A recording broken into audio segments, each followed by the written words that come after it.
Сайн байна уу? Та бүхэн мэдж байгаа энэ оны 10 сарын 3-наас 4-нд Өмнөговь аймгийн Далан задгад хотод цөлжилтийн эсрэг ногоон ирээдүй хурлыг зохион байгуулах гэж байгаа.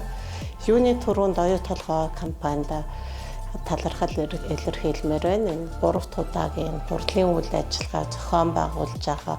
Тэр тусмаа асуудлын цөм болсон Өмнөговь аймаг зохион байгуулж байгаа цөлжилт газрын доройтлын асуудлыг өндөр түвшинд авч хэрэгжүүлэх, хүмүүсийн анхааралд хүрэхэд их чухал нөлөө үзүүлнэ гэж бодож байна.